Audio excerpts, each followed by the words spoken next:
Namo Buddhaya. Welcome to yet another episode in Inner Guide Q&A program.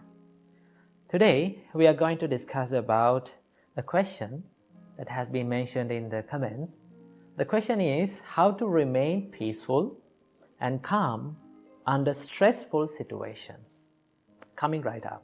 Stressful and difficult situations are the situations that we all have faced in all of our lives. But many of us face these situations in an unsuccessful way.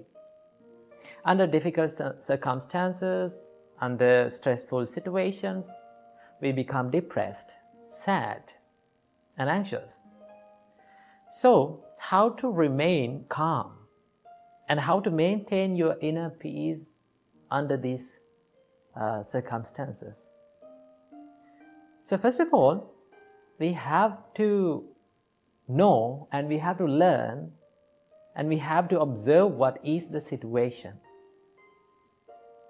Remember, there is a common nature in all the experiences and situations that we face in our life. What is that common nature? That is called the impermanence.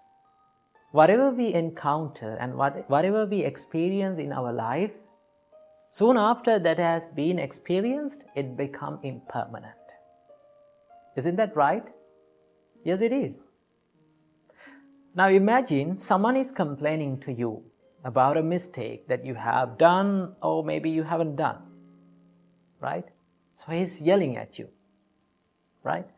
So in that moment, when the people complain and blame at us, we become depressed, we become sad. But what is the nature of that situation? What is the nature of those words, those rude words? Now, soon after we hear them, they become impermanent. Right? Soon after you hear them, they will no longer prevail in our life. They are gone. That means everything that we encounter in our life, experience in our life, they become impermanent. That is the nature. But the real problem is that our mind clings to those experiences and there's a nature in our mind that it creates again and again those experiences inside. Now, for an example, as I mentioned before, when someone blames us, right? Now we know that soon after that we got the blame, the words are gone, they have become impermanent. But what our mind does, it creates those words again and again. We think those rude words again and again, and we become sad and depressed. But the real nature is, those words are gone, they have become impermanent. Right? So that is the nature. Understanding about the impermanence, understanding that these experiences and all the things that we face in our life are impermanent is very important to face or to be calm in a difficult situation. Because you know the nature. That is the first step. We need to understand that each and everything that we face in our life is impermanent. Right? Whether you face a terrible time, it will become impermanent. It will be changed. There will be a good day. Whether you face a good time, a happy time, a wonderful time, that will also become impermanent. That is the nature. So first of all, you need to understand about this. The world is impermanent. Our life is impermanent. Nothing is permanent in this world. Not even your problems. First step. And the second step. Whenever you are in a difficult situation, whenever you are in a terrible moment, you need to practice some practices or to do something to remain peaceful and maintain your peacefulness and think of a solution to solve this problem. So how to do that? Now, many of us, during the difficult situations, we become panicked. We freak out. So, it is the best thing to do during a difficult situation is to do some practices to calm our mind. So what we can do to make our minds calm? The best thing that you can do to make your mind calm and peaceful is do some meditation. Right? Do a little bit of a meditation during that stressful situation. So how to do that? The easiest meditation that you can practice within a stressful situation is to contemplate on your breath. Now, breath is an amazing thing. It changes according to the situation. Isn't that right? So when we are in a terrible moment, right? When we are in a dangerous moment, what is the nature of our breathing pattern? It becomes fast and it becomes shorter. We take short and fast breathing patterns, right? So, what is the nature of our breathing pattern? That when we go to sleep, what do we do normally? I think most of you have experienced this. When you go to bed and when you lie down, you take a deep breath in and let it go. That is a sign that your body shows that you are going to rest. So if you need to become peaceful and serene and tranquilized, you need to restructure your breath. So in a difficult and terrible and stressful situation, just take deep breaths in. You can do it. Breathe in deeply and let it go. And contemplate on the pattern of your breathing. Now you can do this, but this needs a little bit of a practice.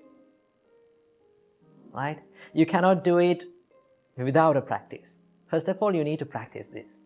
Now some people may question, now I cannot do this in a difficult situation. Yes, you cannot do it because you don't have that practice. First of all, you need to practice this contemplation and this practice where there is no stressful situations. Right? That is the thing. The nature of these practices is that if you do it whenever there is no problem, then it will help you to practice that way or the situation or that remedy during a stressful situation. There's a great saying that it says, if you sweat during the times of peace, you will bleed less during the times of war.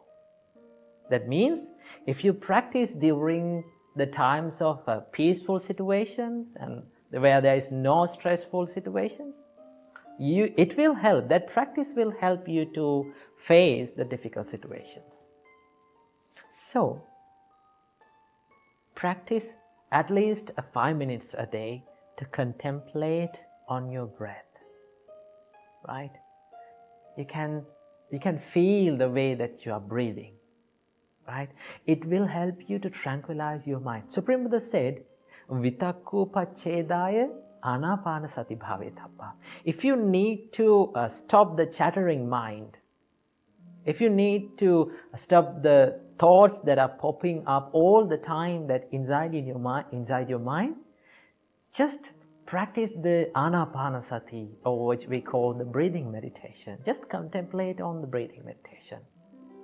When you contemplate your mind on this breathing pattern, right, you're focusing your mind to inhale and to the exhale. That means your mind jumps from one thought to another, but there is only two thoughts. Inhale and exhale. You're not thinking about anything else. Right? That means you reduced thousands and millions of thoughts to 2 thoughts. So that is a big thing. So if you do it as a practice, you will feel that your mind will become more and more peaceful and tranquilized. So whenever you face a difficult and stressful situation, try to take deep breaths, few deep breaths in and let them go. And it will make you feel better. Right? So if you need to face a difficult situation, if you need to face a stressful situation successfully, you have to be ready for that situation where there is no stress. So that is how you face the difficult situations without being distracted. And also, as an extra thing, you have to practice the love and kindness. And also, you have to practice the forgiveness.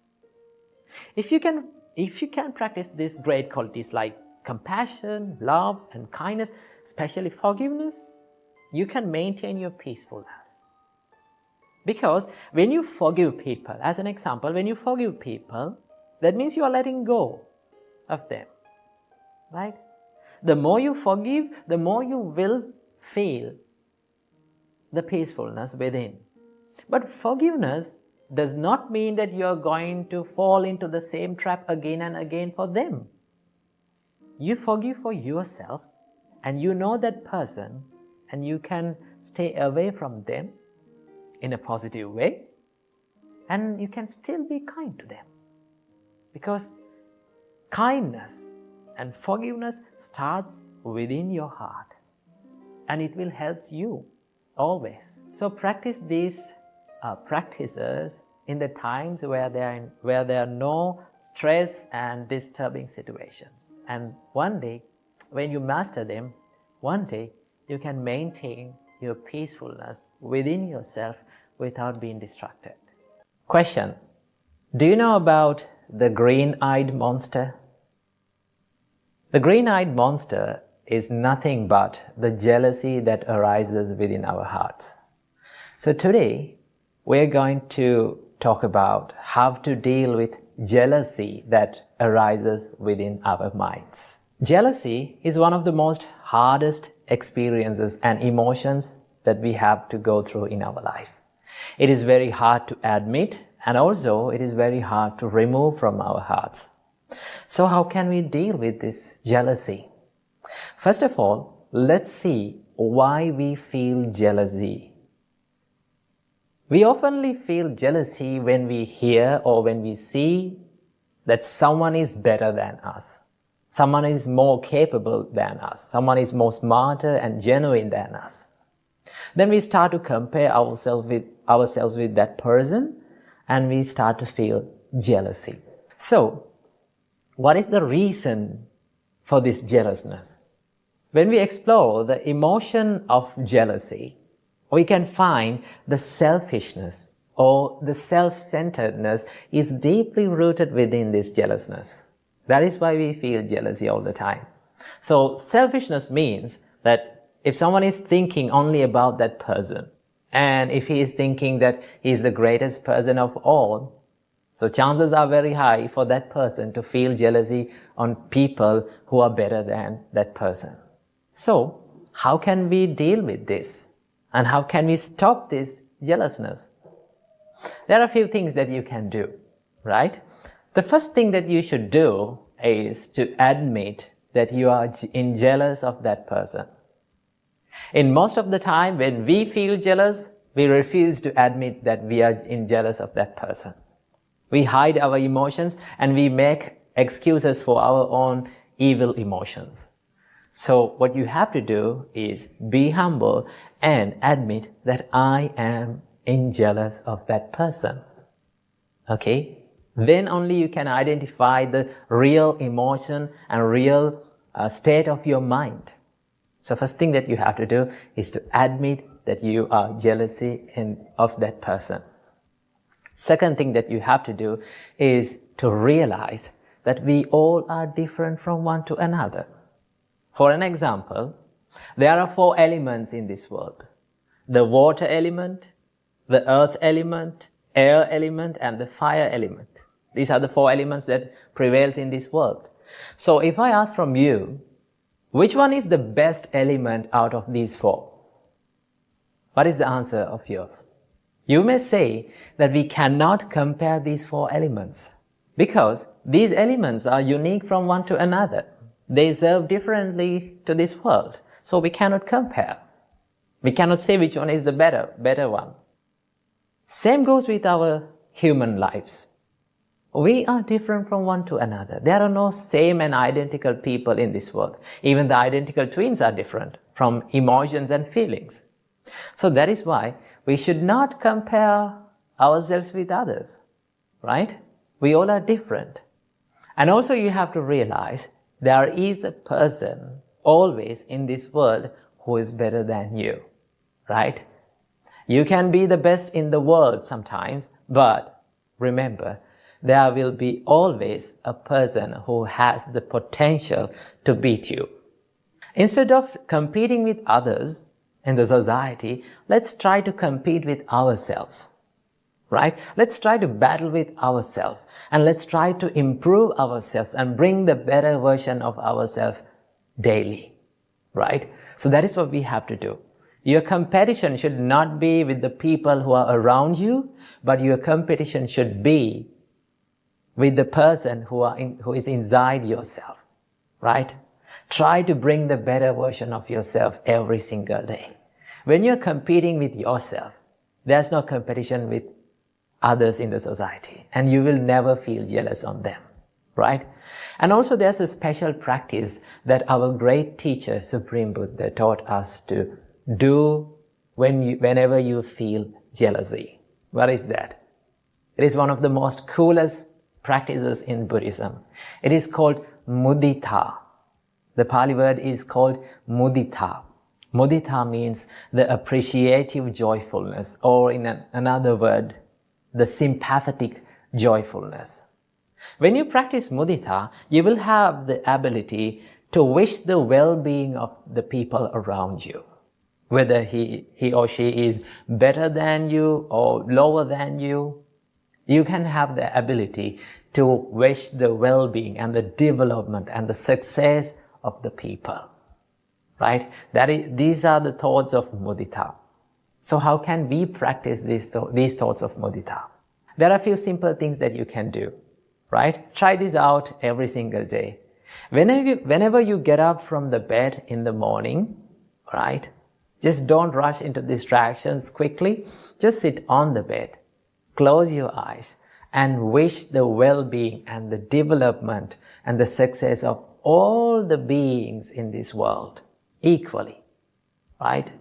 You can close your eyes and think, may all beings in this world be well and happy. May they be successful in their life.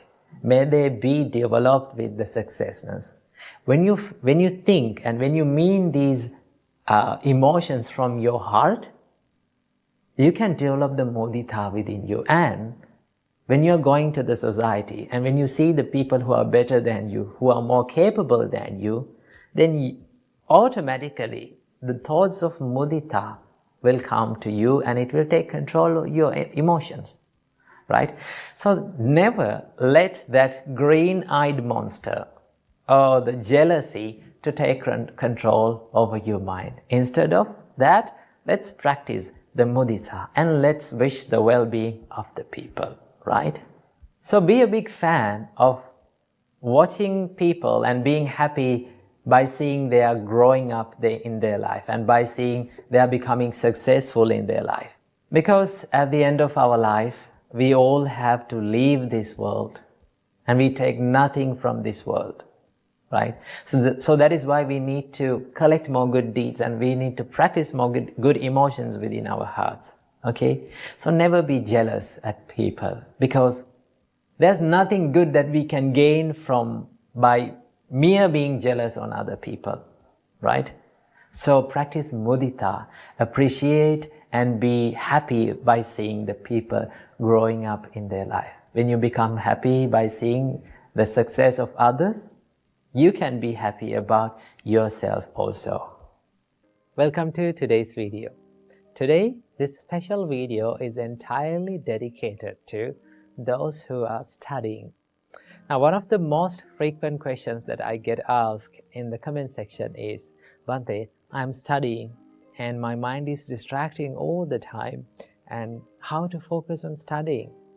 Well, today, let's discuss about this distracting mind, okay? And also, I'm going to share with you a few tips where you can practice while you're studying to help to focus your mind on studying. So, without any further ado, let's get into these tips. Now, while you're studying, have you ever found yourself daydreaming? Right? Sometimes we sit down to study and we just turn our book on and we start to study, and after a few minutes, what happens to us? We just get distracted, right? We just start daydreaming. Trust me, when I was studying, when I was at home, right before I became a monk, when I was studying, I used to daydream a lot, okay? I used to get distracted a lot. So, it is very difficult. I know it is very difficult and it's very hard to focus our mind to studies because we live in a world where there are many distractions. So what we can do about this distracting mind, and how can we focus on our mind on our studies? Well, there are certain things that you can do. And one of them is, the first thing that I want to share with you today is that I would like you to write down what you become distracted. Okay? This is something that you get heard rarely. Okay? So let's say like this. You're studying. Okay? And you turn over the book and you started studying. And sometimes the same thing happens. What is that? Daydreaming. Okay? It's okay. Let it happen. Okay? Once you know, and once you identify that you are daydreaming, and once you found yourself that you are daydreaming, what do you have to do? I want you to take a pen or a pencil and take a blank paper and write down that thought that you became distracted. For an example, while you're studying, sometimes we used to think about foods a lot, okay? So what do you have to do? Write it down. I got distracted about thinking about biryani, okay? Something like that. Or sometimes we become distracted thinking about the past experiences, the things that happened in the past, okay? So what do you have to do? Write it down. Jot it down on a paper. Now, why should we do this? Because most of the time, we are not aware of what we are thinking. When we become distracted and when we daydream, we don't know what is going in our mind. We don't know what we are thinking. We just jump into that stream of thoughts and we just flow down. So what do you have to do? When you write that thought in a piece of paper, right? It's like you're identifying that thought, right? You code that thought and you identified, okay, this is what makes me distracted. This is what makes me unfocused on studies, okay? Then there's a physical thing that you can see, and you can see that it is physically that you are distracting, okay? So what do you have to do? Write down your distracting thoughts. Okay, then you have a good understanding. When you do this for a little while, what can you do is, and what can you find is, there's a pattern of distractions. That means we become distracted for few thoughts, and they are the thoughts that come again and again to our mind. So what do you have to do? Write it down. That is the first tip. Second tip, identify what makes you distracted and then be brave enough to remove all those distractions. There are triggers that makes us distracted. Let's say, for an example, our mobile phone, okay? Let's say you're studying and there's the mobile phone on the desk. Each and every time it rings a notification, what do? We take our mobile phone and we check what it is, okay? So a mobile phone is not distracting you. It is a trigger for your distraction. Trigger is just a trigger until you give the power to that to make you distracted. So what do you have to do? Physically, by force, sometimes it's very difficult, okay? You have to be brave enough to do that. remove that distraction. If your mobile phone is distracting you, be brave enough to remove it. Okay? If your laptop or your any technical device that is distracting you, be brave enough to remove it. And sometimes, right? Sometimes we have to use this technology. Okay? Sometimes you have to use your laptop to study.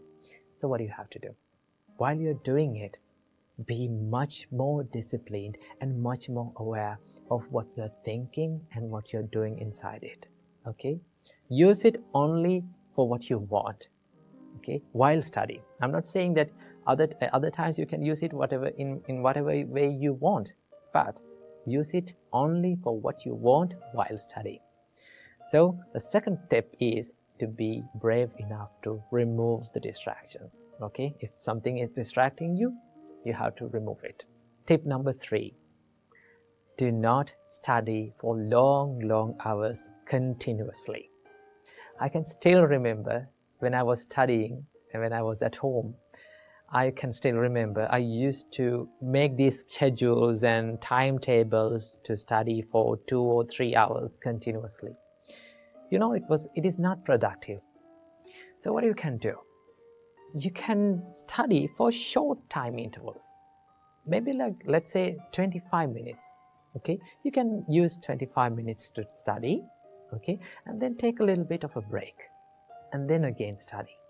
And while you're studying, what you have to do, you have to jot down and you have to write down all those distracting thoughts. Okay? Keep that in your mind. So do not study for long hours. Just take a break and refresh yourself and then come back again to studies. That is another thing that you can do. And here comes the final tip, the tip number 4. It is the most important thing and the most awesome thing is to practice a little bit of meditation before every study session. Okay?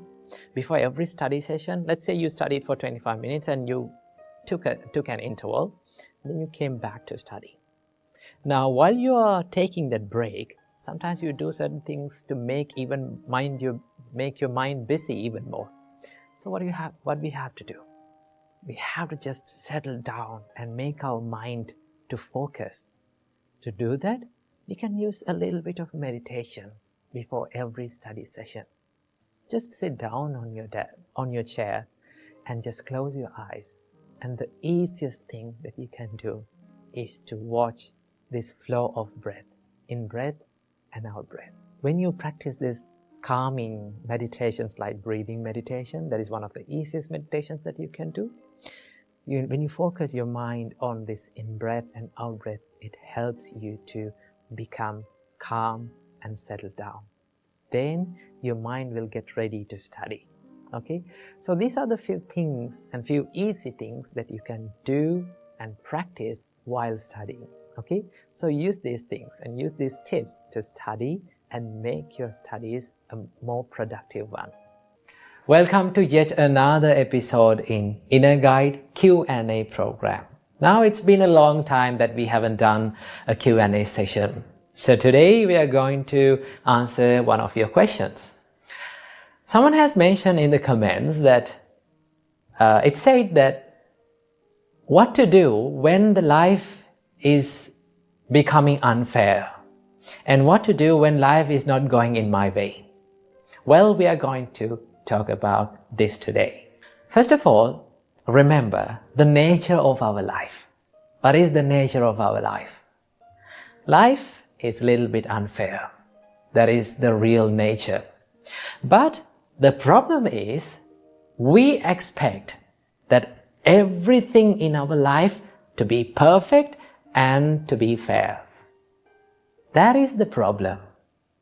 That is where the real problem is. Because Buddha said, if you have expectations, if you have more and more expectations inside yourself, chances are very high for you to feel so stressed. So remember that expectations stands for suffering. If you expect the life to be fair, you will suffer, right? So the nature of our life is, it is a little bit unfair. So how to face such situations, how to face unfair situations in our life? Well, I want you to do 3 things when you face tough situations in your life, right? These are very simple, but yet when you practice it, it is very hard to do that, but you can achieve it. Number 1, first of all, you need to realize what the situation is. That is the first thing that you have to do.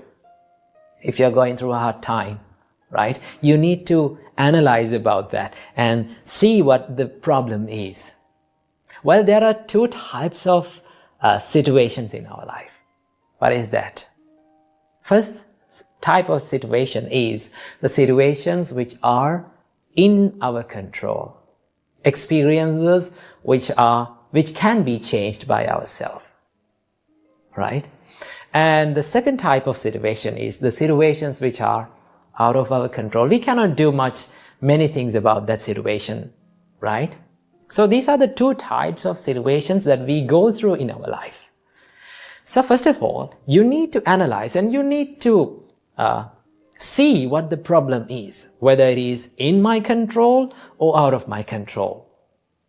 Right? When you realize about the situation, then you can do something about that situation. Okay? That is the first thing you have to do. Analyze the situation. Number 2, if it is a situation that is in your control, just do something to change that situation. So, what are the things that are in our control? What are the situations and experiences that we face in our life and which are in our control? Well, if you face a bad time, if you face a stressful situation because of your own faults, because of a mistake that is within yourself, then you can change it. Because we own our mistakes. We are the owners of our mistakes, and the mistakes can only be changed by ourselves. No one can change that. Someone can advise you, someone can show you the path, but no one can make it correct than you. So, what you have to do, you have to change the situation. If it is your mistake, correct it. If it is your fault, then do something about it to change that situation. So these are the things that are in our control. Remember. Here's the third one. When we face the situations that are out of our control, how to face that situation? Well, these are the situations we spend most of our time trying to change that, but we cannot do anything about that situation. So what are the situations which are out of our control? There are many things, right? Criticism is out of your control. People's opinions, they are out of our control. How people behave in front of you is totally out of your control. They are their choices, not your own choice. But we try to change these situations and we become so sad and depressed trying to change, and we find that we cannot change this situation. So if you cannot change the situation, what you have to do? You have to change your perspective about the situation, right? You can change the perspective about the situation, because the perspective and the way you see that about that situation is totally in your control. Because your thoughts are in your control, right? So what you need to do is, if you cannot change the situation, change the perspective, change the way you see about that situation. Okay? So remember, when people act weird in front of you, when people try to make you angry, when people criticize you, right? When people give unwanted opinions about you, just think, these things are out of my control. I should not waste my time of my life to change these situations. It is much better to change my perspective about this situation. So how can you change the situation? How can you change the perspective? You can be kind to them, right? You can maintain a positive mindset inside you, right? It is much better to maintain a positive mindset daily, every day, right? Listen to some things like positive things, positive words every day. It is much better to do that, because the more you listen to the positive words, positive ideas, right? Then the more you become positive inside, right? Then you can change your perspective about the situation. That is what you can do. Always remember what Buddha said. It is a nice quote that Buddha said that describes about the life. Buddha said, "Achinti tampi bhavati, chinti tampi vinasati." That is one of the greatest and one of the nicest quotes that Buddha have told about the life. In life, Buddha said, "Achinti tampi bhavati." Most of the times, unexpected things happen. Isn't that true? We don't know what will happen in the next time, right? It is a mystery. So in life, always unexpected things happen. And the things that we expected will going to be destroyed, right? If we expect something, we don't get the same thing. That is the thing. So remember that quote that was said by the Buddha. Achinti tampi bhavati, chinti tampi vinasati. Right? And there's another quote that was said by the Buddha. Sadharanang vihanyanti. If you expect the life to be fair, chances are more that for you to suffer in your life. So live with less expectations, right? If you are going through a tough situation, just analyze the situation, realize about the situation, and if you can change the situation, do something about it. If you cannot do it, something about the situation, change your perspective.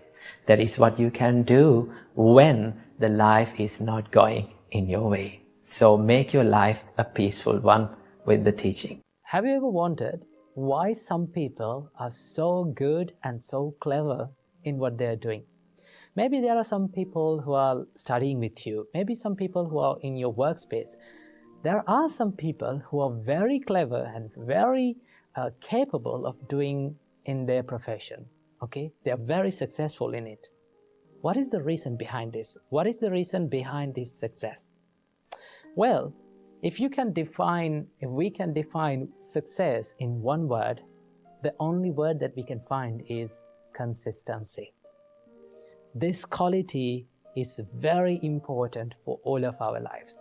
Not only in your day-to-day life, not only in your career, but also in your spiritual path.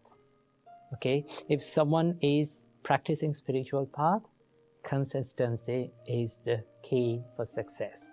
Okay? Now, what do you mean by consistency?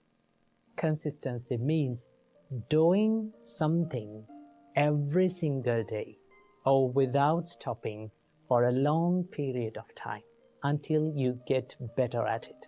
Now, if we look at our life, there are some bad habits we all have in our life. Okay? Why we are so good at these bad things? The reason behind why we are so good at bad things is we have done it for a long period of time, every single day, without stopping. That is the nature of our mind, and that is the nature of our life. Whether it is good or bad, if we are doing it consistently, or if we are doing it over and over for a long period of time, we get so good at it. That is why we are so good at distractions. That is why we are so good at anger, jealousy, and all these evil thoughts in our mind, because we have practiced it over a long period of time. Now, Buddha said, if you need to cultivate wholesome thoughts, and if you need to do, and if you need to be successful in your spiritual life, what are you going to do? You have to cultivate and you have to practice these wholesome thoughts or wholesome activities for a long period of time without stopping, okay? Every single day. Okay, let's keep the spiritual life for a part. Let's take the studying and education. Now, if you're someone who is studying and if you're someone who is focused on education, what do you have to do? You have to keep studying. Okay, sometimes you find very difficult and very challenging to keep studying. Why? Because our mind gets distracted. Okay, sometimes we lose our focus. Now, in that time, so many of people, they complain that I cannot study. Okay, I'm distracting always. What is the reason? Why? What is the problem with me? Well, the only problem behind the failure or the unsuccessfulness is lack of consistency. Sometimes we try to study and then we feel tired and we feel less focused and then we give up. Okay, and then after maybe like 2-3 days, again we try to study and then again the same thing happen and then we give up. Okay, in that way you're not going to be successful. Okay, if you want to be successful in any field of your life, maybe studying, maybe in your meditations, maybe in your spiritual life, maybe in kindness, maybe cultivating compassion in your life, what do you have to do? You have to be consistent. That is the only way to be successful in anything. I can still remember when we came to become monks. Okay, on the first day, our monks gave this first advice to us. That is, they said that it takes several minutes to become a monk physically.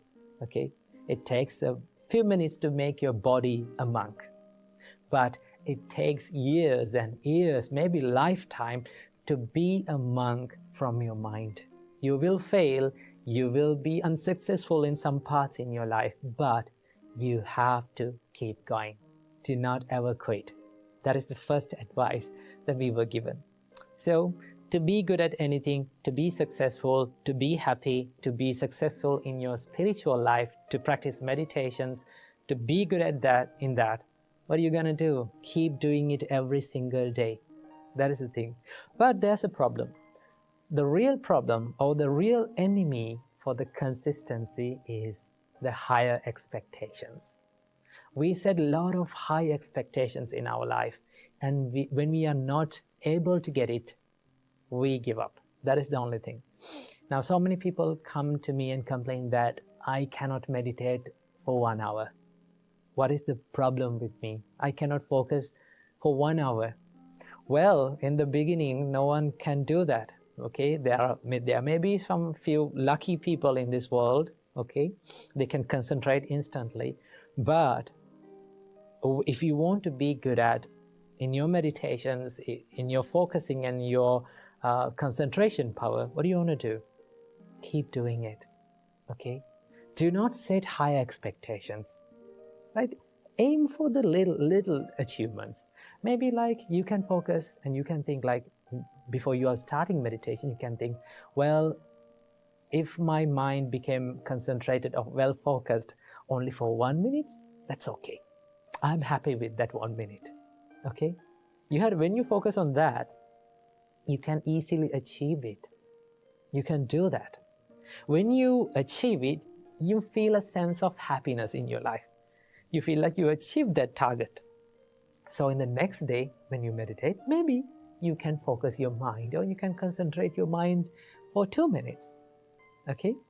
So if you keep on focusing on little achievements and without having high expectations in your life in the first time, then you will be good at maintaining your consistency. Because sometimes when we don't see results, okay, when we don't get results quickly as we want, we just give up. That is the biggest problem in our minds. Okay, to be successful, you need to spend a period of time that you are not seeing the results. Okay, one day I was climbing, and in Sri Lanka we have a nice mountain where we climb to see the Buddha's footprint. Okay, that is called Adam's Peak or the Sri Pada in Sri Lanka. So once we were climbing, we could not see the mountain top. We don't know where we are going. Okay, so one monk said to me, it doesn't matter, you cannot see where you are going. But if you're clear in your next step, take that step. Okay? And if you're in the correct path, no matter how fast or slow you go, you will go to your destination that you want to go. So always remember that it doesn't matter how fast or how slow you are moving towards success. The most important thing is that whether you're going to do it every single day in the correct way or not. So remember, consistency is the key for success for anything. So keep doing what you're doing, right? Keep doing the good works that you're doing, even if you don't see the results in your life. Keep doing it, and one day I'm very sure that you will achieve your goals definitely. So keep that in your mind. May you be happy and well. Now, one of our viewers have asked a question from us, that what is true love according to the Buddhism? Well, when we talk about the topic love, remember, as humans, as beings in this world, we all seek love and affection in our life, right? All living beings needs love to live. So when we talk about the topic love, it is a vast and a broad topic, right? Love can be found in many ways. But the basic and the base for all these kinds of love is the kindness and the compassion. But most oftenly, people may misunderstand the love and the attachment. Right? When we come to the topic of love between the partners, the male and females, boys and girls, many of the boys and girls, they doesn't know what is true love and what is attachment. Now there is a distinct difference between true love and attachment. So what is that difference? Well, when someone loves another person, he will say, I need you to be happy by being with me, right? In the other hand, if someone being attached to some person, he will always say that why are you not making me happy? Right? So there is a big difference between these two expressions. When someone loves another person, he will say, I need you to be happy by being with me. That means you are trying to give something to someone, right? You always try to give the happiness to a person. But if you are being attached to someone, right? If you are developing lustful ideas towards someone, your mind will say, why are you not making me happy? You need to make me happy. So that is based on the selfishness, right? The true love is based on unselfishness, right? In the true love, there are many things, many good assets. There are the love, kindness, compassion, patience. These are the basic qualities that leads to the true love, right? If you are loving someone, you need to be kind to that person. You need to be compassionate to that person. You need to feel the sadness of those people. Now, when we talk about the topic compassion, compassion means to suffer with other people. That means if you can feel the pain that is hidden inside the people's life, if you can feel and become empathy, you can feel the empathetic feeling about them, then that is called compassion. If you can share the pain that is in another person with you, then that is compassion. So in true love, you need to have that sharing ability. And also, you need to have the kindness. You need to always wish the well-being of that person. Right? You need always to wish the good of that person. That is how you love truly. Our great teacher Supreme Buddha gave a wonderful explanation for the love. Supreme Buddha said, Mata yatan yang puttang ayusa eka putta manurakhe. As a mother who loves her only child, you should spread that same love to every person in this world. So when we talk about mother's love, parents, they does not expect anything from us. Instead, they love us. Now, when we were small, right, we were doing so many terrible things to our parents, right?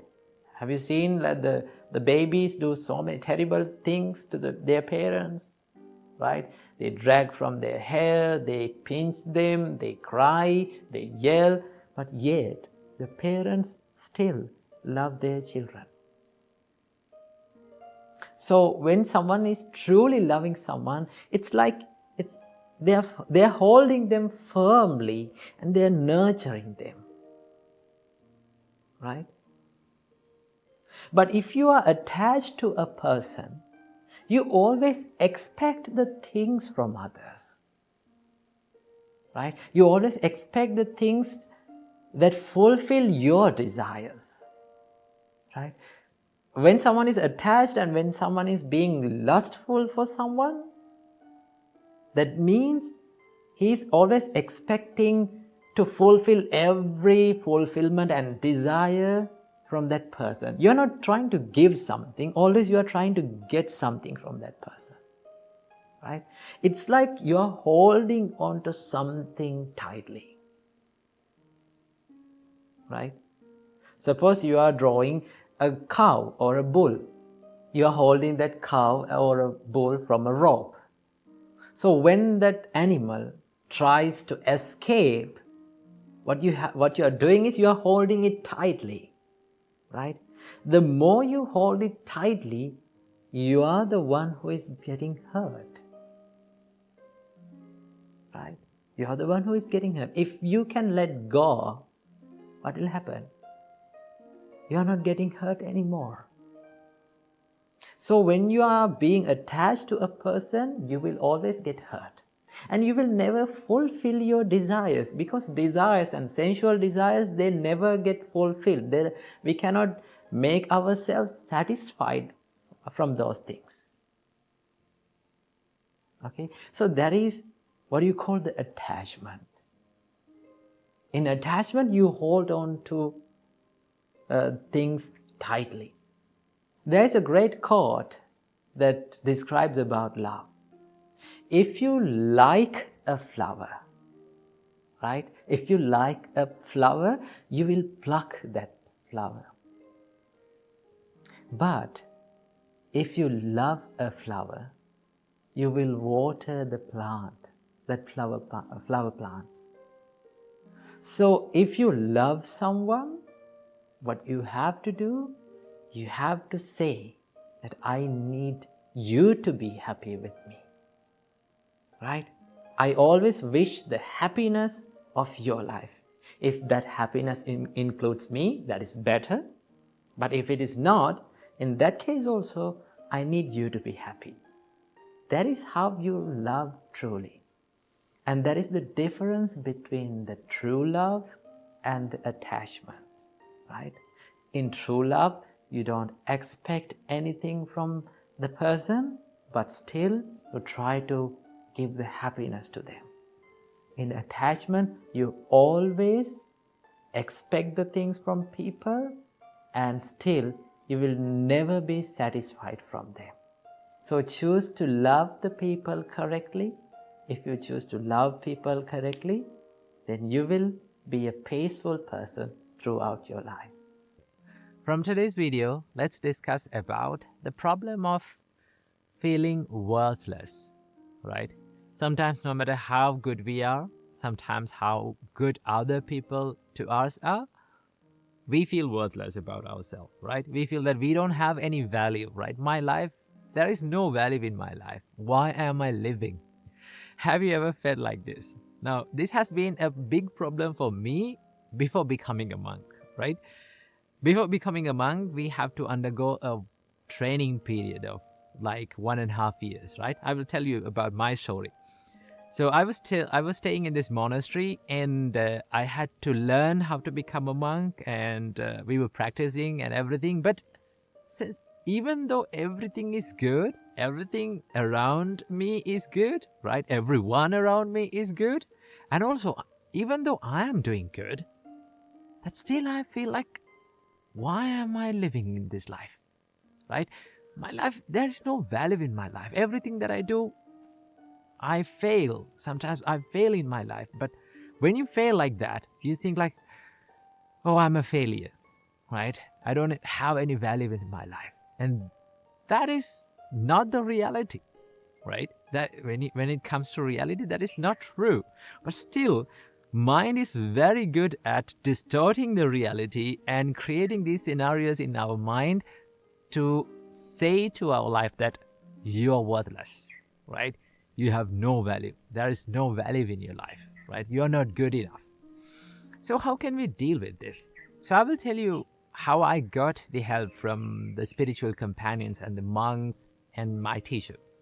So one time I was so upset of the things that I'm doing, and also everything that I have been doing went wrong, right? It wasn't successful. I was meditating, I was helping the monk, but sometimes I made mistakes, and I was worrying about these mistakes.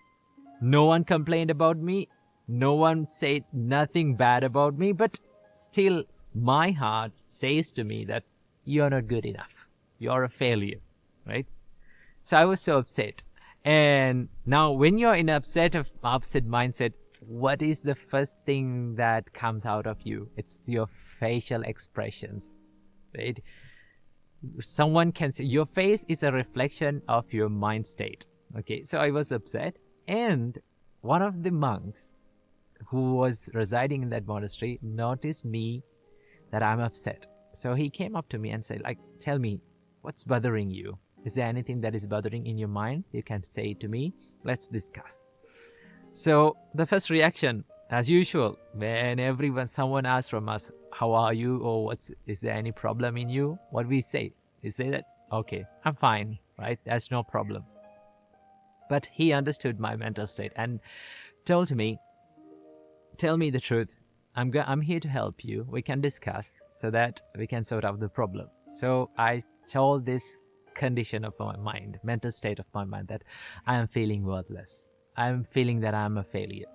And then he said, okay, you're feeling worthless. Let's say you're feeling worthless and you're feeling that you don't have any value in your life. But now I need you to check the reality. What are you doing right now? You're meditating, you're helping the monks, and you're doing all the chores, and you're still feeling worthless. Is that the reality? One thing that he said is, check the reality, right? Check what is real.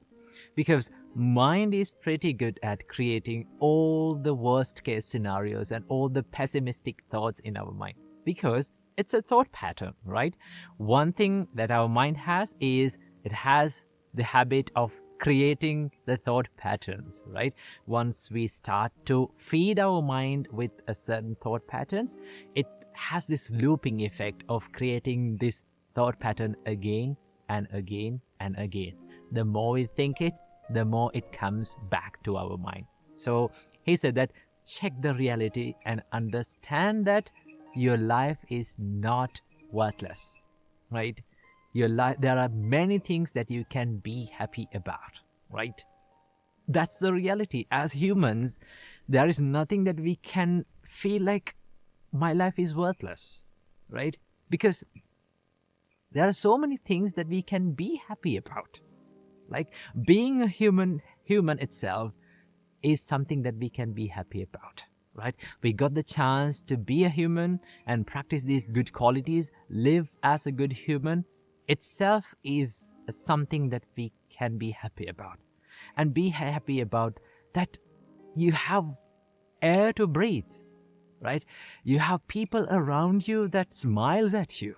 At least something that find something that you can be happy about, because there are so many things, there are thousands and thousands of things in reality that we can be happy about. Okay, that is one thing that you have to do. Check the reality. Is it true that my mind saying that your life is worthless? But when you come to reality, you find that there are a lot of things that you can be happy about in our life.